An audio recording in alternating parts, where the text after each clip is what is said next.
Kami mengundang setiap Shiners, mari hadir dalam ibadah Shine dalam rangka Valentine's Day atau Hari Kasih Sayang yang dilaksanakan pada hari Senin besok tanggal 14 Februari jam 18 atau jam 6 sore di tempat ini. Undangan dapat diambil di Ibu Erna atau pengurus Shine lainnya. Dalam ibadah tersebut akan diadakan cross kado. Bagi ibu-ibu atau saudari-saudari yang mau mengikuti cross kado bisa dibawa saat ibadah besok. Harga kado Rp50.000, dibungkus koran dan kado tidak berupa makanan atau snack dan juga bukan barang habis pakai. Untuk informasi selengkapnya silakan hubungi Ibu Eti Malelak. Kelas pemuridan dasar kekristenan dan hidup berjemaat segera dimulai. Untuk itu, kepada nama-nama berikut ini, mohon selesai ibadah hari ini dapat menunggu sebentar ada pertemuan dengan Gembala Pemuridan.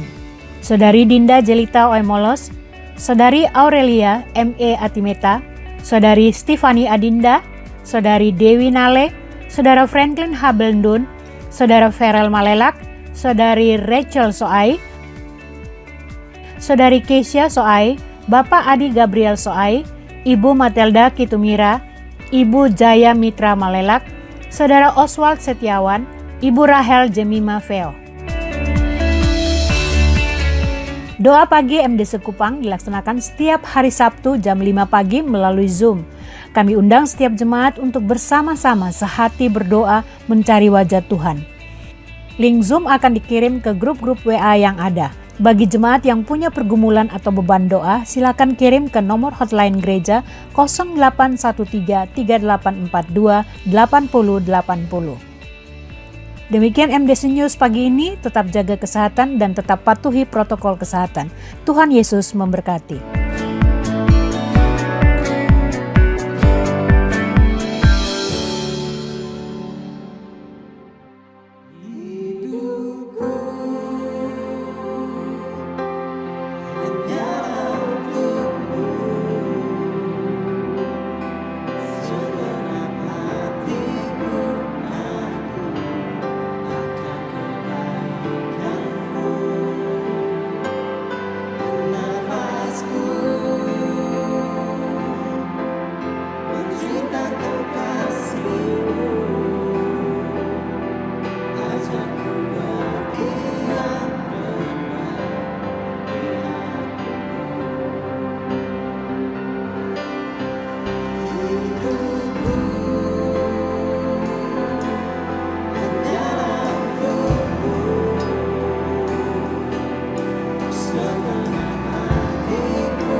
Jemaat Tuhan, saya mengajak kita semua bangkit berdiri dan kita naikkan pujian bagi Allah kita.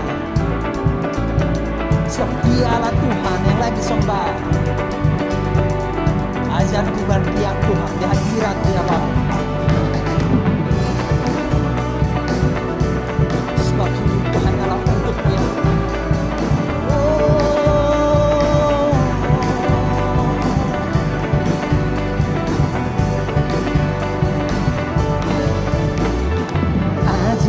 Berdiam dekat di hatimu saat ku berpanggilan.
lagi bersekutu dalam damai yang sejati. Oh, kurang bahagia. Oh, inilah hidupku hanyalah untukmu. Segenap hatiku kagum akan kebaikanmu. Oh, dan nafasku menceritakan kasihmu. Ajarku berdiam dekat di hatimu. Hidupku hanyalah untukmu. Segenap hatiku kagum akan kebaikanmu. Dan nafasku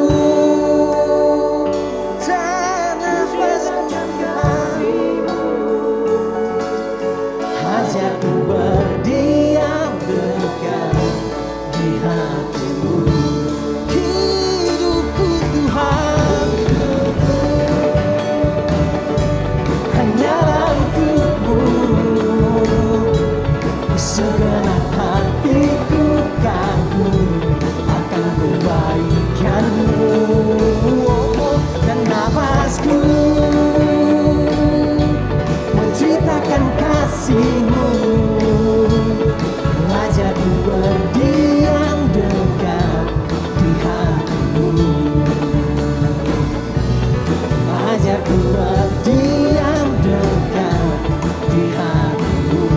Ajarku berdiam dekat di hatimu.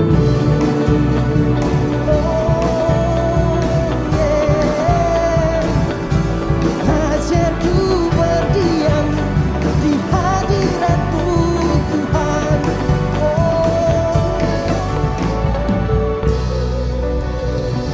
Haleluya. Berikan kemuliaan bagi Tuhan kita, amin. Terima kasih Tuhan. Terima kasih Tuhan.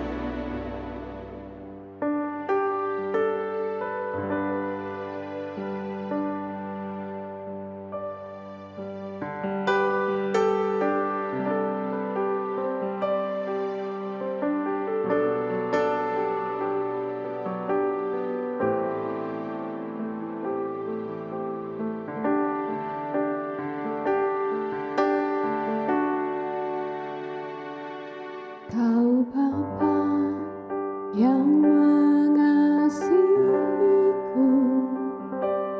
kuasa-Mu memulihkanku, hati yang baru Kau berikan untukku dapat melihat Rencana-Mu indah bagiku. Kau ada di setiap jalanku.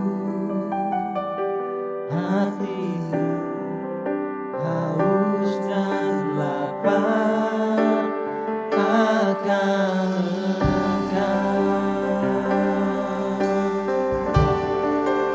Kaulah segalanya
yang baru Kau berikan untukku dapat melihat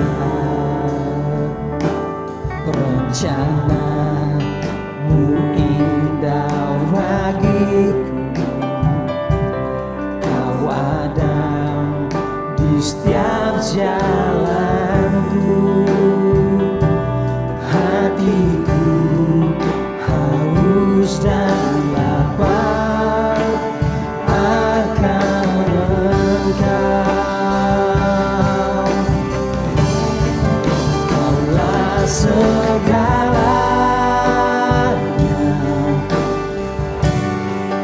di dalam hidupku.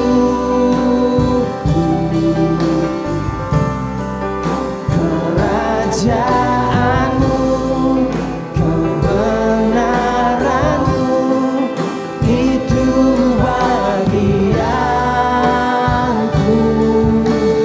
Oh, Kaulah yang kupandang selama hidupku. Mengasihi-Mu, memuliakan-Mu, Bapa dan Rajaku.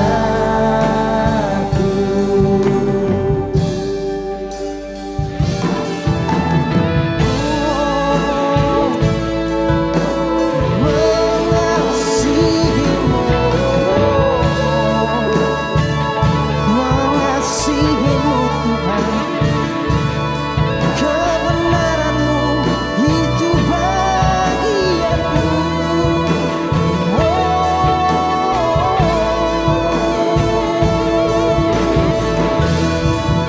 Kaulah segalanya,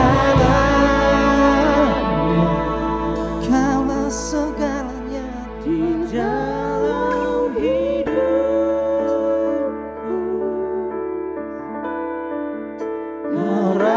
Kerajaan-Mu, kebenaran-Mu, itu bagianku.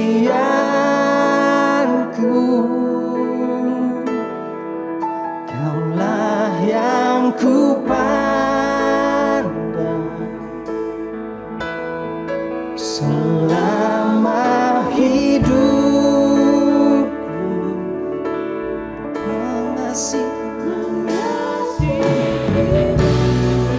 Memuliakan-Mu, Bapa dan Rajaku. Oh, Kaulah segalanya di dalam hidupku. Kerajaan-Mu, kebenaran-Mu, itu bagianku.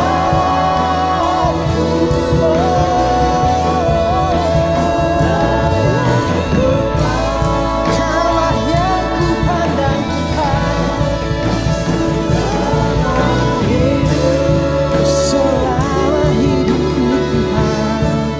Mengasihi-Mu, memuliakan-Mu, Bapa dan Rajaku.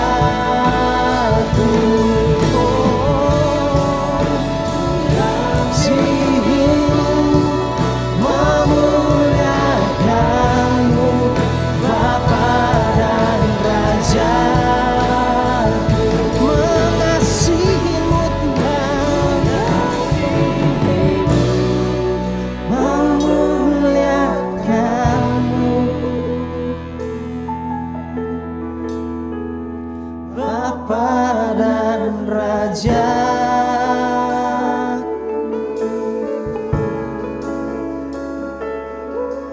Oh, mengasihi-Mu Tuhan, sebab Kau Rajaku, Kau Bapa-Ku, Kau kebenaran-Ku.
pujian.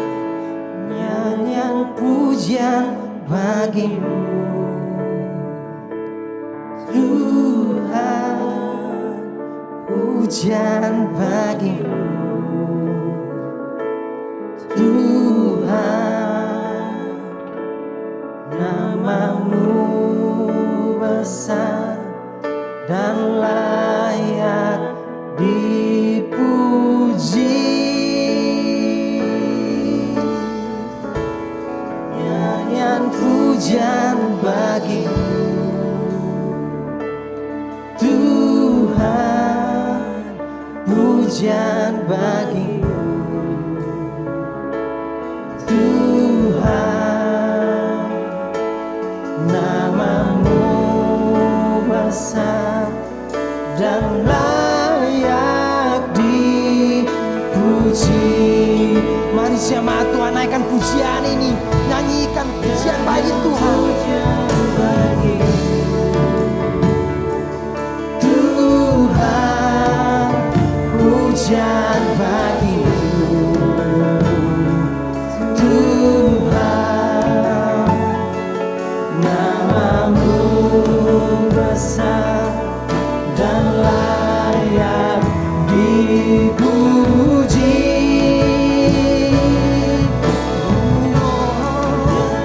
Pujian bagimu Tuhan, pujian bagimu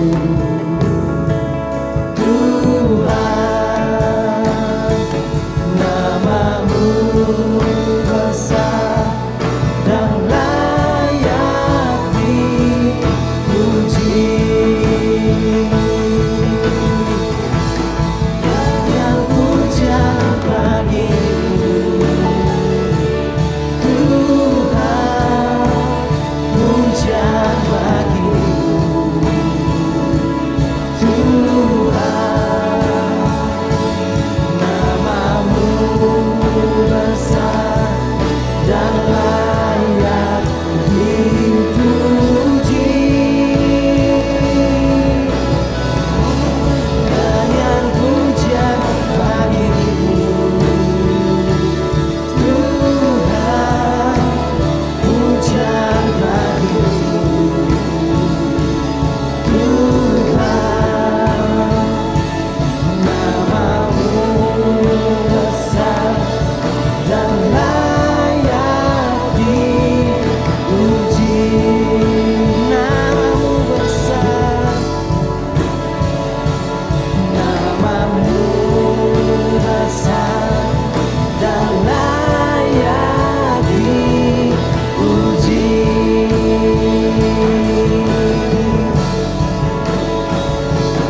Namamu besar dan layak dipuji.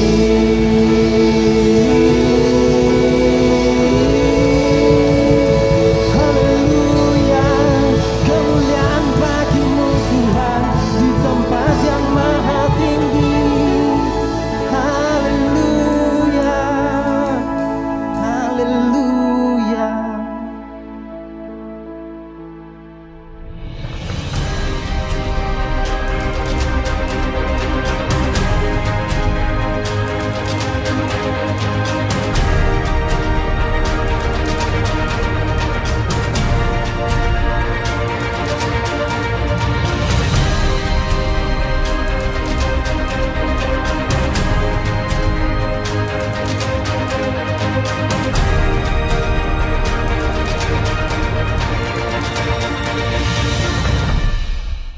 Shalom, selamat pagi Bapak Ibu yang dikasihi oleh Tuhan kita Yesus Kristus.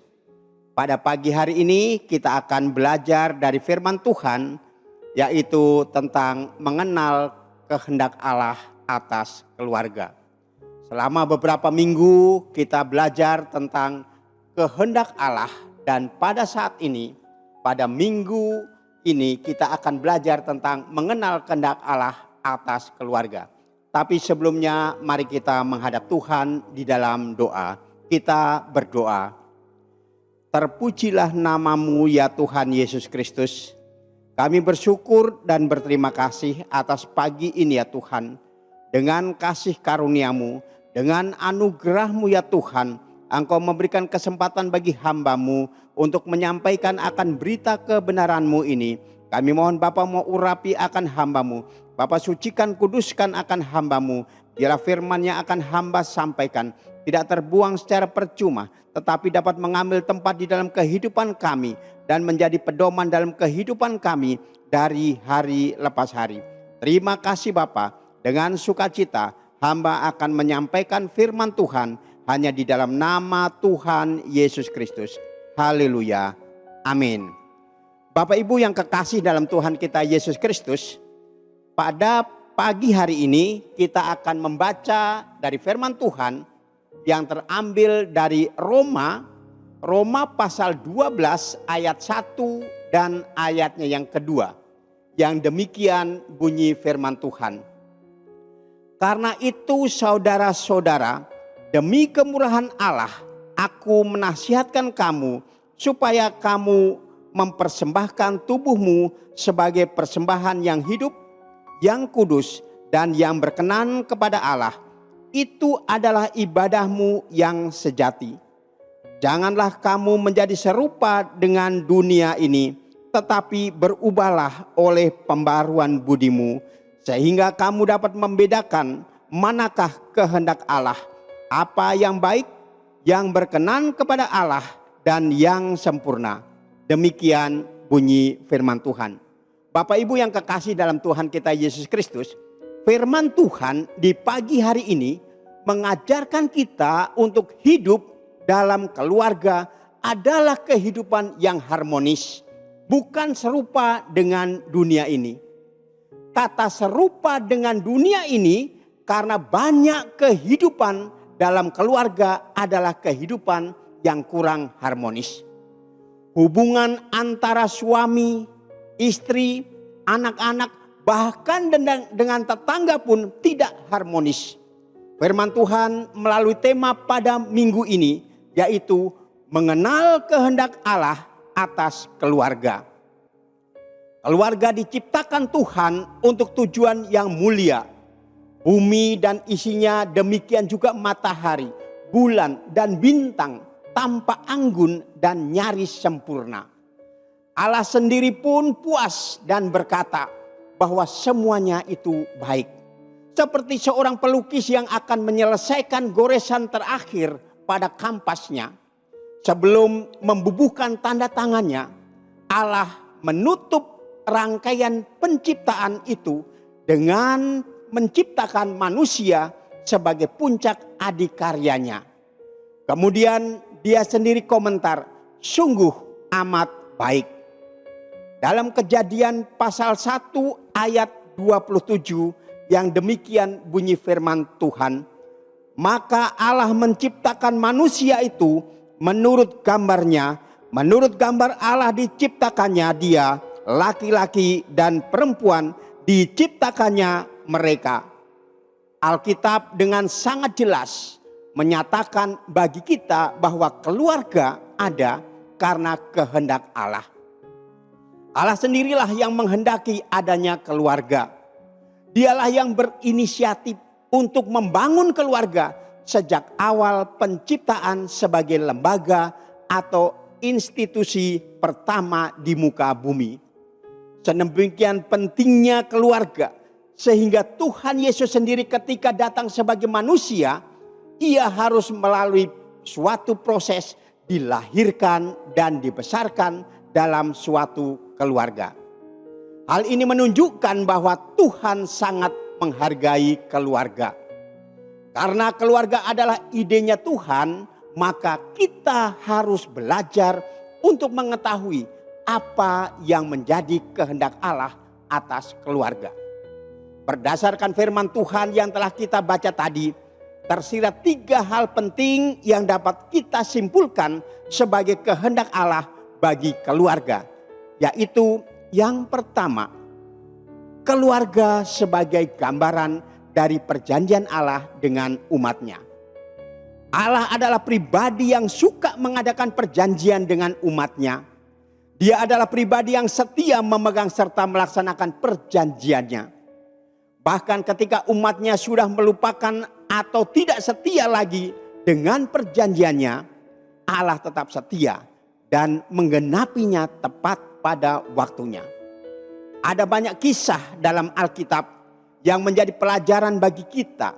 Bagaimana Allah sebagai pemarakasa dan sekaligus pemelihara perjanjian menyatakan kasih, komitmen, kesetiaan, dan tanggung jawabnya dalam mengenapi apa yang telah Ia janjikan. Untuk memudahkan manusia dalam memahami perjanjian antara dirinya dengan umatnya, maka Allah memakai metafora hubungan antara suami dan istri. Allah menggambarkan perjanjian antara dirinya dengan kita umatnya seperti hubungan ikat janji antara suami dan istri. Gagasan terbentuknya keluarga melalui pernikahan berasal dari Allah sendiri. Dari dalam Alkitab kita dapat melihat tujuan Allah dalam membentuk pernikahan. Secara umum tujuan pernikahan adalah yang pertama saling melengkapi antara suami dan istri. Yang kedua memiliki keturunan. Yang ketiga membangkitkan generasi yang hidup beribadah kepada Tuhan. Dan yang keempat menampilkan citra atau gambar Allah. Dalam kitab perjanjian lama, kasih dan kesetiaan Allah digambarkan sebagai suami yang sabar dan setia. Namun kepada Israel digambarkan sebagai istri yang tidak setia. Bandingkan Yeremia pasal 3 ayat 1 sampai 25 dan juga Yehezkiel pasal 16 ayat 1 sampai 63. Sedangkan dalam perjanjian baru, Yesus Kristus menyebut dirinya sebagai mempelai laki-laki yang datang untuk umatnya yang adalah mempelai wanita yang dikasihinya. Di dalam Wahyu pasal 19 ayat 7 yang demikian bunyi firman Tuhan, marilah kita bersukacita dan bersorak-sorai dan memuliakan Dia karena hari perkawinan anak domba telah tiba dan pengantinnya telah siap sedia. Sedangkan di dalam Wahyu pasal 21 ayat 2 dikatakan demikian. Dan aku melihat kota yang kudus, Yerusalem yang baru, turun dari surga, dari Allah yang berhias bagaikan pengantin perempuan yang berdandan untuk suaminya. Tentu saja Allah dapat memakai metafora lain, namun Allah lebih memilih keluarga untuk melukiskan komitmennya dengan umat. Hal ini menunjukkan pada kita bahwa betapa istimewa dan mulianya keluarga di hadapan Allah. Gambaran tentang Allah sebagai pribadi yang setia, memegang dan menepati perjanjiannya. Inilah yang tercermin dalam kehidupan keluarga. Sehingga ketika orang melihat keluarga, sesungguhnya mereka melihat pribadi Allah yang penuh kasih, setia, komitmen, dan bertanggung jawab atas perjanjiannya dalam memelihara hubungan ikat janji. Hal yang kedua, keluarga sebagai tempat pembentukan karakter ilahi. Pada dasarnya karakter terbentuk dalam hubungan keluarga yang meliputi suami, istri, dan anak-anak.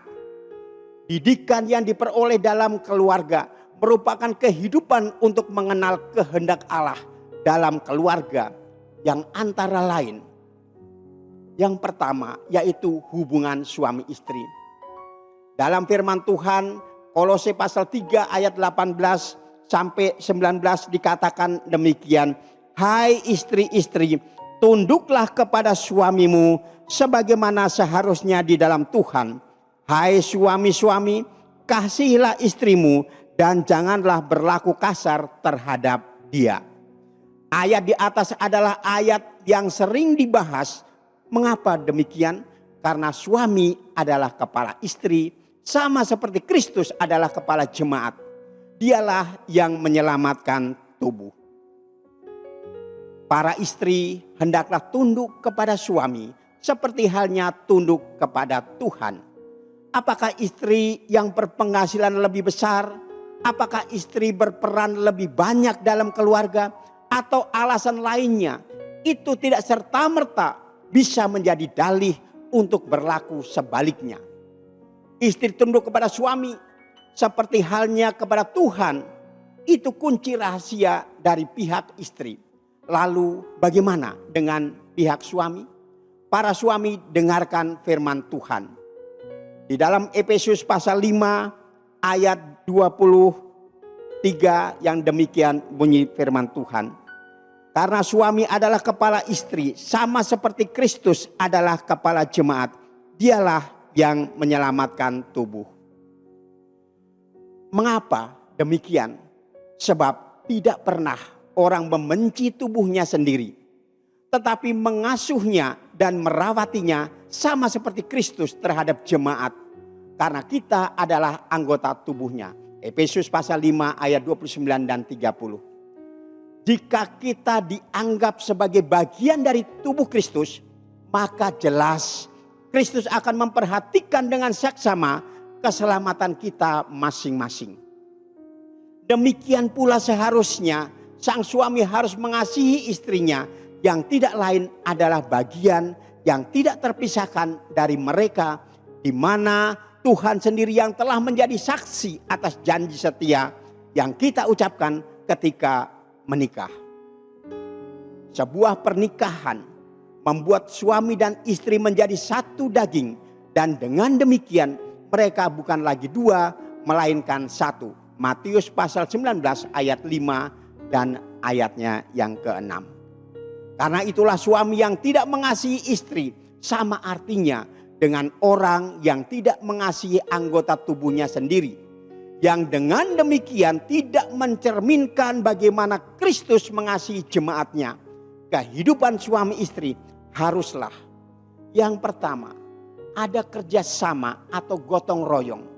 Di dalam Galatia pasal 6 ayat 2 yang demikian bunyi firman Tuhan. Bertolong-tolonglah menanggung bebanmu, demikianlah kamu memenuhi hukum Kristus. Menjadi penolong bagi laki-laki tidak akan membuat wanita berada di posisi yang rendah. Justru seorang wanita yang bisa menjadi penolong bagi laki-laki dalam Alkitab disebut sebagai seorang istri yang cakap, kemuliaan bagi laki-laki, dan juga mahkota bagi suaminya. Menjadi penolong bagi suaminya artinya senantiasa membantu, mendukung dan menguatkan suami dalam semua aspek kehidupannya, baik dalam aspek jasmani maupun aspek rohani. Salah satu langkah terbaik untuk mendukung suami dan berbuat baik kepadanya adalah dengan cara menghormatinya dan senantiasa berdoa untuk dia. Berdoa untuk suami adalah hal yang penting supaya melalui kuasa Roh Kudus-Nya Tuhan membentuk dan menjadikan suami sebagai sosok pribadi yang berkenan kepada Tuhan. Keluarga yang mengenal kehendak Allah, tentunya di dalam rumah tangga ada kerjasama. Saling menolong agar beban yang ditanggung oleh keluarga semakin ringan. Ada pembagian kerja dalam rumah tangga itu. Hal yang kedua, hubungan keluarga yaitu perlu komunikasi. Ada pepatah bagi seorang istri adalah uangmu adalah uangku, sedang uangku adalah uangku. Inilah kata pepatah, istri biasanya mengatakan begitu. Yang benar adalah uang suami atau uang istri adalah uang bersama yang dipakai untuk kebutuhan bersama. Karena uang milik bersama, maka setiap pembelanjaan harus dikomunikasikan secara baik. Contohnya dalam penggunaan keuangan, sang suami yang hobi bersepeda, dia membeli sebuah sepeda seharga 6 juta rupiah. Karena takut akan istrinya, dia memberitahukan kepada istrinya bahwa sepeda itu dibeli dengan harga 2 juta rupiah. Walaupun sudah diberitahukan seperti itu, istrinya tetap marah. Uang 2 juta adalah uang yang sangat besar. Uang 2 juta itu kalau kita pakai untuk lain kemungkinan itu akan berarti daripada beli sepeda untuk kamu.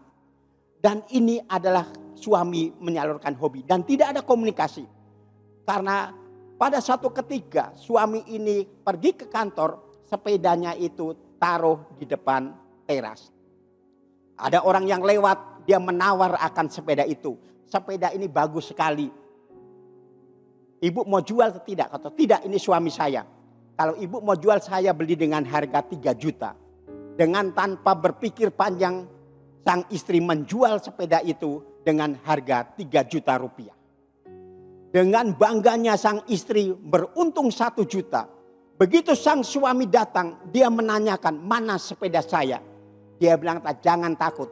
Ini ada uang 2 juta, Bapak beli lagi. Tadi ada orang beli sepeda ini dengan harga 3 juta. 1 juta saya sudah ambil. 2 juta Bapak beli sepeda yang baru lagi.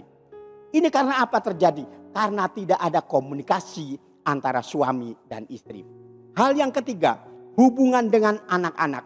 Kita lihat di dalam Efesus pasal 6 ayat 1 sampai dengan ayat yang ketiga. Yang demikian bunyi firman Tuhan. Hai anak-anak, taatilah orang tuamu di dalam Tuhan, karena haruslah demikian. Hormatilah ayahmu dan ibumu. Ini adalah suatu perintah yang penting, seperti yang nyata dari janji ini, supaya kamu berbahagia dan panjang umurmu di bumi. Paulus menuliskan ayat-ayat ini dalam sebuah surat ketika dia sudah tua dan berada di dalam penjara. Dia bukanlah seorang penjahat. Paulus bukanlah seorang yang membuat kejahatan setelah dia menerima Yesus. Dia adalah salah satu murid daripada Tuhan Yesus sendiri.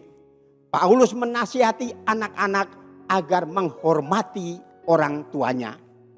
Kasih Allah kepada anak-anak merupakan alasan yang utama mengapa dia menekankan ketaatan kepada orang tua. Dia firmankan untuk menghormati orang tua, supaya kamu berbahagia dan panjang umurmu di bumi. Efesus pasal 6 ayat yang ketiga.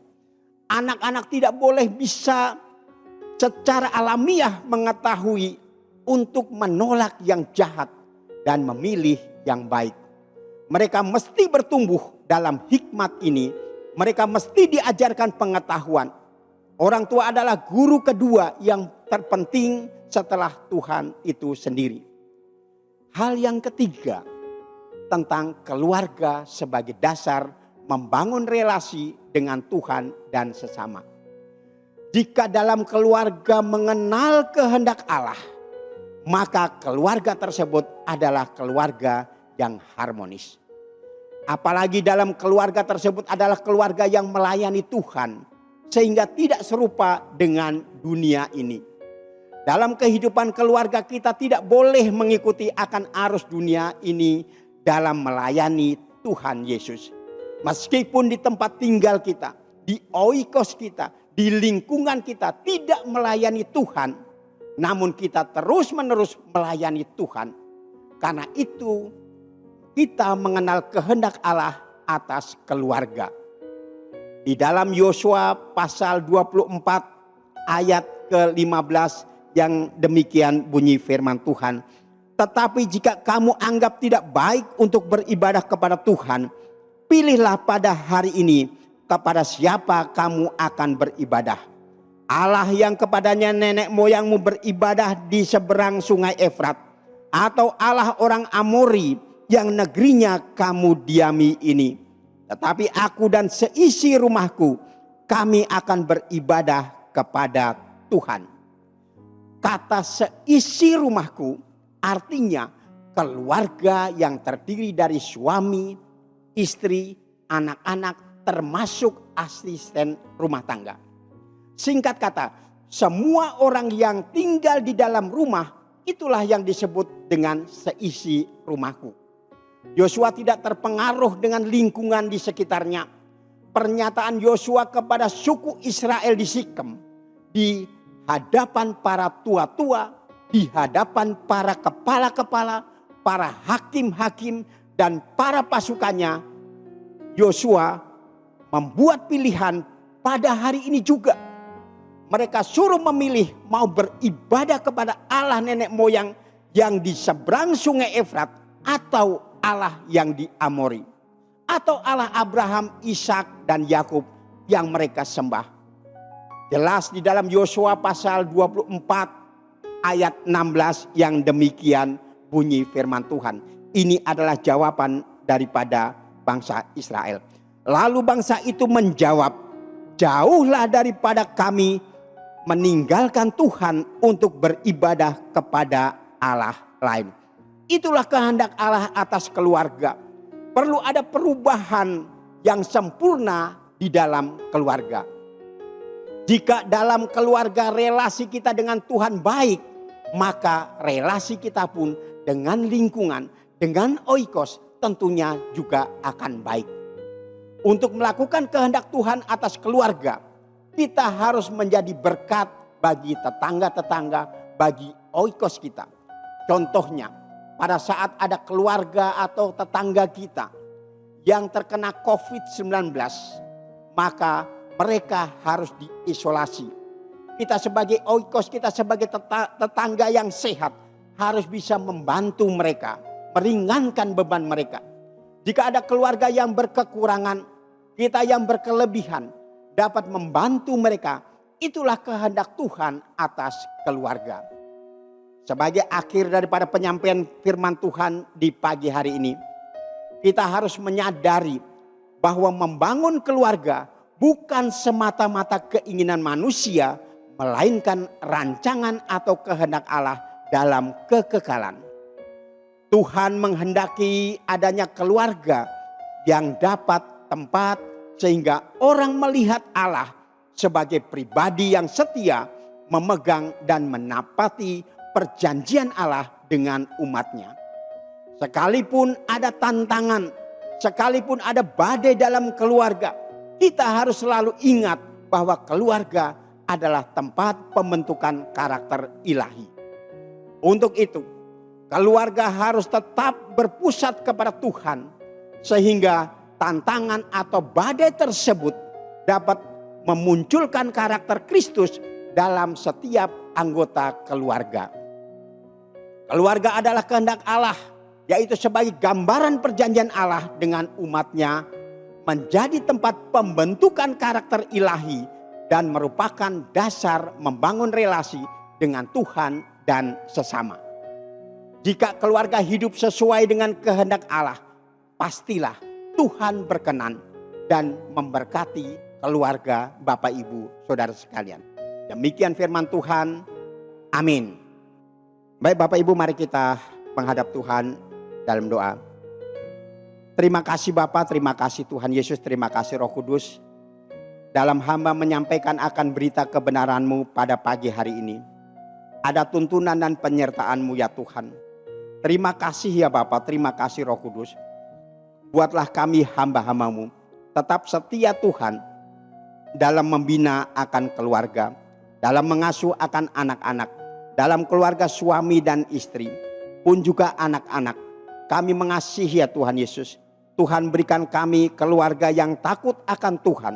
Berikan kami anak-anak yang takut akan Tuhan. Berikan kami anak-anak yang melayani akan Tuhan. Sampai Tuhan Yesus datang kembali. Kami bersyukur ya Tuhan atas firman yang sudah hamba sampaikan ini. Mungkin ada keluarga-keluarga yang saat ini mengalami ketidakharmonisan. Hamba berdoa di dalam nama Tuhan Yesus Kristus. Pulihkan akan keluarga ini. Satukan akan keluarga ini ya Tuhan. Biarlah mereka melihat akan kehendak Allah. Biarlah mereka melihat kehendak Allah atas keluarga-keluarga. Biarlah mereka mengenal dengan benar tentang kehendak Allah. Terima kasih Bapa, terima kasih Roh Kudus. Urapi akan kami semua. Berkati akan rumah tangga hamba-hambamu. Berkati rumah tangga daripada jemaatmu. Berkati akan rumah tangga dimanapun suara ini didengar. Mungkin ada saat ini ada hamba-hambamu yang sementara mendengar akan siaran ini. Tuhan memberkati. Terima kasih Bapa, terima kasih Roh Kudus. Inilah doa dan harapan kami. Terpujilah namamu Bapa. Di dalam nama Tuhan Yesus Kristus. Haleluya. Amin. Bapak Ibu yang kekasih, mari kita mengakhiri akan doa ini. Kita Bapak Ibu bisa mengangkat tangan di tempat Bapak Ibu masing-masing. Mari kita berdoa, kita menerima berkat Tuhan. Tuhan memberkati engkau dan melindungi engkau. Tuhan menyinari engkau dengan wajah-Nya dan memberi engkau kasih karunia. Tuhan menghadapkan wajah-Nya kepadamu dan memberi engkau damai sejahtera. Berkat ini kami terima dalam nama Bapa, Putra, dan Roh Kudus, yaitu di dalam nama Tuhan Yesus Kristus. Haleluya. Amin. Shalom, selamat pagi, Tuhan Yesus memberkati. Hidupku Tuhan, hanyalah untukmu. Segenap hatiku kagum akan kebaikan-Mu, dan nafasku menceritakan kasih-Mu. Ajarku berdiam dekat di hati-Mu. Ajarku berdiam dekat di hati-Mu. Ajarku berdiam dekat di hati-Mu. Oh, yeah. Ajarku berdiam di hadirat-Mu, Tuhan.